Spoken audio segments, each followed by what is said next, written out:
Hello, everybody. Hello, I'm George from Ireland. Thank you for coming back to my channel. So this is forecasting the Gorton and Denton by-election, which is taking place today, only about a month after Andrew Gwynn became steward and Great Chamberlain of the Chiltern Hundreds. That's the mechanism by which members of Parliament can leave Parliament before a general election. So I'm calling it for Reform UK. Initially, I thought that Labour would hold it narrowly. Remember, they've held this seat, or the areas which now compose this new constituency, for over a century. And it was formerly the bailiwick of the late Gerald Kaufman, who represented Manchester Gorton for decades. So then Andy Burnham was blocked from standing. He's a very popular figure in the Manchester area, the King of the North, as they call him. So the National Executive Committee wouldn't let him stand, because then they faced another by-election for the mayor to Manchester, which Labour probably would have won, but it wouldn't have been easy, cost a lot of money. And plus, the main reason is he'll be a mortal threat to Starmer's premiership. But then the Mandelson scandal came, and at that point, I thought they're sunk. Labour doesn't have an excellent candidate, and she's not gone down very well on the doorstep. But in the last week, Labour have felt they've got the wind in their sails. They're more confident. There's expectation management. They were damping it that we're going to lose this one to try and make it not too much of a shock when it happened. But then they've done their polls, and it's not looking as dismal for Labour as we think. There's actually a very thin margin between them. I still think Reform UK is going to win, but only very narrowly, by about 1 percentage points, and the Greens just behind and Labour just behind. Labour set up this fake vote trading site. So people say, well, I'll promise to vote Labour here. I'm usually a Lib Dem candidate, Lib Dem voter, but you're in another constituency, you're usually a Labour voter, and you'll vow that you'll vote Liberal Democrat instead to help keep out the right wingers or something like that. Vote trading, of course, is completely unenforceable, because you can't verify the person said that voted the way he or she promised to do because of the secret ballot. Okay, so Matt Goodwin, Reform UK, have got perhaps their most presentable and best known candidate, who's not already an MP. So he's going forward. He's young, but not too young. He was not a former member of the Conservative Party. So, and all the rest of it. So that's kind of good news. The only thing is he is parachuted in. He's got no connection with that constituency, though he did do some study on the so-called far right, on the BNP in that area. Former academic. You think academic and Reform UK are two words which never go together. All right. So yeah, the Greens, they have got a strong candidate. They didn't put forward their leader, Zach Polanski, yes, party leader without being a member of Parliament. Because remember, until recently, they only have had one MP, that Dr. Caroline Lucas, that absolute bigot, that liberticide. I met her years ago in Oxford, 2004, campaigning for the European elections beside the late, goodness, what's his name? He'll come to me. The one who's got a street named after him in Oxford, who died. Lovely chap. Just before, about a month before he died of cancer.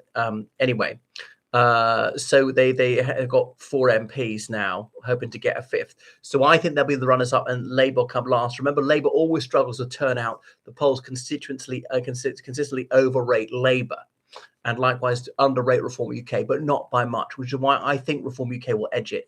The Mandelson scandal, got a lot worse, couldn't have come at a worse time from these Epstein file leaks. So I find it very hard to see that Labour's going to win this one, especially, in Northern England, where gangs grooming girls that are below the age of consent is a major issue, more so than any other part of the United Kingdom. Not so much in the Gorton and Denton area, but like more Rotherham, Rochdale and stuff like that, which is not so far east of there. Anyhow, so we shall see. Polls closes is at 10 o'clock, and I reckon Reform UK are going to win this one. But, I could easily be wrong. How sure am I that Reform are going to win? Not very sure. I'm giving like sort of 55% chance that they'll win. And I'm giving it, let's say, about a 25% chance that the Greens will win. And then the 20% chance, say, that Labour will win, obviously giving 0 for the Conservatives or the Liberal Democrats or whatever. Crucially, your party's not even fielding a candidate. The Workers' Party of Britain, that's George Galloway's crowd, they're not even putting up a candidate because they want to let the Greens win. Now, from the Tory point of view, this is a win-win situation because the Conservatives have always been feeble in that area. If Reform UK humiliate Labour, wonderful from a Conservative perspective. Conversely, if Labour hold it and then see after Reform UK reform then weakens, is no longer got the such impetus. That's also good for the good news of the Conservative Party, or even the Greens winning.